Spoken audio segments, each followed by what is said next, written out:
एक ऐसा के ड्रामा जिसके बारे में सभी ने यानी कि लगभग जितने लोगों ने देखा सबने इसका एकदम बेस्ट रिव्यू दिया यार कि सबसे बेस्ट के ड्रामा हो सकता है ये। शायद के ड्रामा वर्ल्ड का सबसे अब तक का सबसे बढ़िया वाला क्रिएशन है और शायद ऐसा ड्रामा दोबारा बनना मुमकिन नहीं है। तो इस के ड्रामा के बारे में जिसके बारे में आज मैं बताने वाली हूँ वो बहुत ज्यादा ही खास है और मैंने भी जब अपना चैनल शुरू किया था उससे पहले ये ड्रामा मेरे माइंड में और मैंने सोचा था कि किसी खास दिन ही इसका रिव्यू करूंगा बिकॉज ये ड्रामा मेरा भी सबसे ज्यादा ही खास है और मुझे ये सबसे ज्यादा पसंद है। इसके बारे में बताना शुरू करूंगी ना तो आप इसे बिना देखे रह नहीं पाओगे। ये कि ड्रामा इतना ज्यादा बेस्ट होने वाला है। तो इसका नाम है डेथ गेम। डेथ गेम ऐसा मैंने बोलने में लग रहा है कि जब नॉर्मल है लेकिन नहीं भाई, यहाँ पर आपको डेथ वाला लेवल ही एक्सपीरियंस होगा। यहाँ पर डेथ में जैसा एक्सपीरियंस फील होता है वैसा ही यहाँ पर फील होने वाला है। बहुत ज्यादा ही खतरनाक मूवी है। अगर इसे नहीं देखा ना तो सच में आप के ड्रामा के फैन नहीं बन सकते। अगर आप इसे देख लेते हो तो के ड्रामा के फैन बने भी ना रह ही नहीं पाओगे। ज्यादा जबरदस्त है ये के ड्रामा। इसमें चलो अब कहानी के बारे में थोड़ा मैं मोटा बताना शुरू करूंगी बिकॉज अगर सारा एक्सप्लेन कर दिया यार तो फिर उतना मजा नहीं आएगा। तो चलो मैं इसका बारे में ऊपर बताना शुरू करती हूँ। कहानी में होने क्या वाला है, इतना डेंजरस गेम खेलने वाला है जो कि इंसान और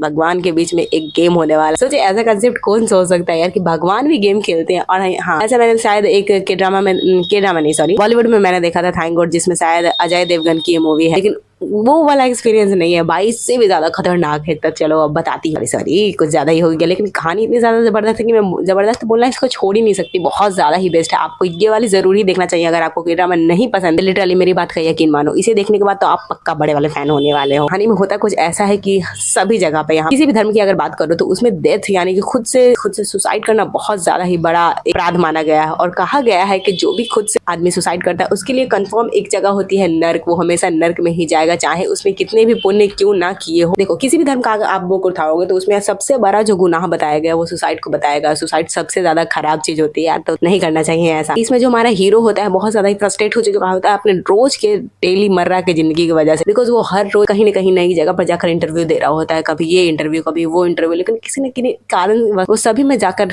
सिलेक्ट नहीं हो पाता है, किसी में सिलेक्ट नहीं हो पाता। फिर एक दिन वो लास्ट ट्राई करता है यार कि मैं बहुत ज्यादा फ्रस्ट्रेट हो चुका है। आप समझ सकते हो ना, बहुत ज्यादा चीजें उसने ट्राई कर रखी है अपने लाइफ ज्यादा ऐसी जगह पे कभी कभी बहुत ज्यादा ही टेंस हो जाता है कि अब हमारा कुछ नहीं होने वाला है। लेकिन नहीं यार, कुछ नहीं कभी नहीं होता, कुछ ना कुछ जरूर होता है वहां पर। तो कभी भी उदास नहीं होना है, इस मूवी को देखना है आपको। और ये ड्रामा जो है ना बहुत ज्यादा ही जबरदस्त है। छोड़ो कहानी पे आती हूँ मैं। तो कहानी में ऐसा होता है कि फिर उसके बाद जो लड़का होता है बहुत जगह इंटरव्यू देते जाता है बट कहीं भी उसका सिलेक्शन नहीं होता है। और लास्टली फिर वो एकदम सोच लेता है मन में उसके गर्लफ्रेंड भी होती है। मतलब चटपटा मसालादार हमेशा बना ही रहेगा कहानी, कहीं भी आपको बोर नहीं होने वाली। कहानी में आपको टोटल 8 एपिसोड देखने को मिलेंगे और 12 लाइफ लड़के को मिलने वाली है। तो लड़का क्या होता है लास्ट वाला अपना अटेम्प्ट करने जाता है, ऊपर से वो बहुत छोटे से घर में रहता है, रेंट पे रहता है। उसकी मम्मी जो है गाँव में रहती है और यहीं से वो एक्सपेक्ट कर रहा होता है, मतलब उसके पेरेंट्स, किसी के पेरेंट्स अगर उसका बच्चा शहर में पढ़ रहा है वहीं पर अपनी पढ़ाई कंप्लीट कर चुका है तो अब वो एक्सपेक्टेशन उनकी होती है कि वो मुझे सैलरी भेजेगा, हर महीने भेजेगा। और सोच रहे हो ना, बच्चे पे भी प्रेशर है, माँ बाप पे भी प्रेशर है कि मैंने अपने बच्चे को शहर में पढ़ाया। वहाँ के आसपास के लोग तरह तरह के रोज बातें बताते होंगे उनको कि आपका बेटा तो शहर में पढ़ा है, कितने पैसे भेजता है, क्या क्या क्या लाइन ठिकान सारी बातें होती रहती है। यहाँ पर जो हमारा हीरो होता है उस पर भी यही खतरनाक वाला प्रेशर बना हुआ होता है कि उसे भी हर महीने एक रैंडम मोटी सैलरी मम्मी को भेजनी है। तो सोचो उस पर कितनी परेशानियां हैं और उसका तो सिलेक्शन कहीं हो नहीं रहा है। लास्ट में वो सोचता है कि इसके बाद अगर ये नहीं हुआ ना तो मैं नहीं करूंगा, इसके बाद कुछ नहीं करने वाला हूँ। और वो रूम वाले रेंट में रहता था जो कि सबसे ऊपर वाले फ्लोर पे था। एक रूम होता है, बाकी चारों तरफ छत होता है और वो भी हमेशा लीकेज करते रहता है। बहुत ज्यादा प्रॉब्लम में होता है बेचारे ने, कई दिनों से तो रेंट भी नहीं भरा होता है, कई महीनों से रेंट नहीं भरा होता है। उसके बाद जब वो आता है इंटरव्यू देकर फेल हो चुका होता है, इंटरव्यू में उसका रिजल्ट आ चुका होता है कि वो फेल हो गया, उसका सिलेक्शन नहीं हुआ। और जाकर जब घर जाता है, सोचो थोड़ा सा अपने घर में थोड़ा रिलैक्स करता है, घर पे जाए और उसको पता चला कि उसे घर से निकाल दिया गया। उसके सारे सामान को ऐसे ही बारिश वाले दिन में बाहर फेंक दिया गया। उसके सारे फर्नीचर, टीवी, इलेक्ट्रिक सामान सारे को ऐसे बाहर फेंक दिया रहता है। सारे पे बारिश की वजह से सब कुछ खराब हो चुका होता है क्योंकि रूम रेंटर भी परेशान हो चुका होता है। काफी महीनों से उसने बोल रखा था कि आपको रूम रेंट भरना होगा, लेकिन बेचारा करता है कि उसके पास तो पैसे ही नहीं थे। ऐसा सीन क्रिएट होता है जहाँ पर उसको आपको भी वहां पर 1 सेकंड में लगेगा लेकिन नहीं, सही बात है, उसके पास बेचारे के पास कोई और ऑप्शन नहीं था। लेकिन नहीं, कभी भी सारा रास्ता बंद नहीं होता यार, कहीं ना कहीं रास्ते खुले होते हैं, आपको ध्यान लगाना ही पड़ेगा। सोचता है कि नहीं अब मेरी लाइफ में कोई भी नहीं बचा। उसकी मम्मी का ख्याल आता है थोड़ा बहुत कि हाँ पुअर लाइफ स्पेंड की, उसने सारे पैसे मेरे पे लगा दिए, उसके बाद मैं भी एक निकम्मा। ऐसे ऐसे थॉट आने लगते हैं जब आप किसी भी प्रॉब्लम पड़े होते हैं, पता नहीं क्यों सारे नेगेटिव थॉट आसपास ऐसे ऐसे करके मंडराने लगते हैं राउंड। वैसे ही हमारे हीरो के साथ होता है और हीरो जो क्या होता है बहुत ज्यादा फ्रस्ट्रेट होकर सुसाइड अटेम्प्ट कर लेता है। लेकिन फिर उसके बाद तो उसका मैंने बता ही दिया था कि सारे ग्रंथ में आप पढ़ोगे कि सुसाइड सबसे बड़ा क्राइम है। उसके बाद तो नर्क कंफर्म है। इसके बाद हमारा हीरो जो होता है इसी सब नर्क में जाता है और वहां पर हमारी देवी यानी मृत्यु की देवी से उसका सामना होता है। मृत्यु की देवी उसे बहुत सुनाती है यार, बहुत सुनाती है। फिर उसके बाद ऐसे ऐसे आपको खुद देखना पड़ेगा यार, बहुत ज्यादा ही मजेदार है और बहुत ज्यादा ही इंटरेस्टिंग है ये वाली कहानी। उसके बाद वो उसको बताती है कि तुम कितने कायर हो यार, मौत कैसे तुम चुन सकते हो, मौत का रास्ता 12 तरह के मौतों से गुजारूंगी, आग से जलाकर, पानी में डुबाकर, किसी चीज से दबाकर, हर तरह के मौत तुमको दूंगी। फिर वो लड़का रोता है कि मैं तो एक तो आपने तो मुझे इतनी गंदी लाइफ दी थी, इतनी बुरी लाइफ दी थी जिसमें मेरा कुछ नहीं हो रहा था, मैं हर जगह जा रहा था, मैंने बहुत मेहनत की लेकिन मैं कुछ कर नहीं पाया अपने लाइफ में, सिर्फ आपके वजह से भी। आपने मेरी लाइफ बुरी लिखी थी, तो फिर मेरे साथ दोबारा मरने के बाद भी इतना सारा जुल्म क्यों हो रहा है मेरे साथ, जबकि शुरू से ही स्टार्टिंग से मेरे साथ ही सारे जुल्म हो रहे हैं। तो देवी उनको बोलती है कि तुमने सबसे बड़ी गलती ये की है, ये मेरा निर्णय होता है कि कब किसको मौत आना है किसको नहीं आना है, ये तुम नहीं डिसाइड कर सकते, यही तुम्हारी सबसे बड़ी गलती है। अब मैं तुम्हें 12 जिंदगियों में भेजूंगी और एकदम खतरनाक वाले मौत से एक्सपीरियंस करवाऊंगी कि मौत का डर क्या होता है, तरह तरह के तुमसे तड़पाने वाली हर तरह के मौत दिखे ऐसे बोल। और उसके बाद जो लड़का होता है बहुत ज्यादा बेचारा डर जाता है कि अब क्या होगा मेरे साथ, लेकिन फिर उसके बाद गोली देती है उसके सर पे, जो देवी होती है मौत की देवी,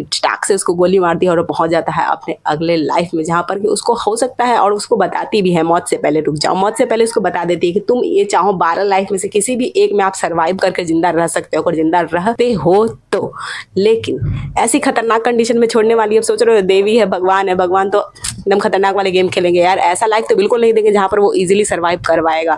तो सोचो कैसे खतरनाक वाले उसको लाइफ देने वाले, जहां पर उसको सर्वाइव करना भी मुश्किल हो जाए। एक तो एरोप्लेन में दे देती है मुझे, एक मैं बताती है, एक तो एरोप्लेन में देती है कि जहां पर एरोप्लेन जो है जल चुका है, आधा हाफली जल चुका है। अब बताओ उसके अंदर बैठा हुआ बंदा कैसे सर्वाइव करेगा, उसके पास पैरासूट नहीं है, तो बताओ यहाँ पर सर्वाइव करना मुश्किल है कि नहीं। एक तो आपको ऐसा खतरनाक आपको यहाँ पर देखने वाला डेथ, मतलब लड़का को इजिली मैं बता रही हूँ कि लड़का को जो है डेथ एक्सपीरियंस करवाएगा कि डेथ कितना खतरनाक हो सकता है, ऐसा किसी को भी नहीं करना चाहिए। कहानी बहुत ज्यादा मजेदार है, आपको एक बार जरूर ही देखना चाहिए। अगर आपको के ड्रामा नहीं पसंद है, कोई भी आपको मतलब मूवी जो बहुत ज्यादा ही चटपटा, बहुत ज्यादा ही मसालेदार, बहुत ज्यादा ही रोमांच वाला मूवी देखना चाहते हो, तो आपको ये वाला जरूर ही ट्राई करना चाहिए, बिकॉज ये बेस्ट ऑफ बेस्ट है, सारे में सबसे ज्यादा बेस्ट। अगर ये आप देखोगे तो आपको कहोगे यार कि 8 ही एपिसोड क्यों दिया, इसमें 12 लाइफ है, आपको 12 एपिसोड देने चाहिए। क्योंकि मैं जब देख रही थी तो मुझे यही लगा यार कम से कम 12 एपिसोड तो देता ना, बिकॉज 12 लाइफ दे रहा है, लेकिन 8 ही एपिसोड में खत्म कर दिया, क्योंकि कहानी इतनी ज्यादा मजेदार थी कि मैं सोच रही थी कि ये कभी खत्म ही ना हो, या बहुत ज्यादा ही बेस्ट है। और अगर आप देखना चाहते हो तो प्लीज इसे जरूर देखना। और मुझे पता है इसे देखने के बाद आप मेरे चैनल को ढूंढने वाले हो, तो ज्यादा आपको ढूंढना ना पड़े, इसलिए हमारे चैनल को अभी सब्सक्राइब कर दो, क्योंकि ऐसे ही मजेदार के ड्रामा के movie, Hollywood, Bollywood, South Indian, हर तरह के आपको सिनेमा यहाँ पर मनोरंजक चीजें देखने को मिलने वाली है। तो जल्दी से हमारे चैनल को अभी सब्सक्राइब करो और इस वीडियो को लाइक करना तो बिल्कुल मत भूलना, क्योंकि मैं हमेशा ही लाते रहती हूँ अपने चैनल पे एक मजेदार वीडियो। तो तब तक के लिए bye bye and thanks for watching. और हाँ, इस वीडियो को देखना मत भूलना यार, ये मूवी बहुत ज्यादा मजेदार है, देखते तो जरूर ही इसको देखना।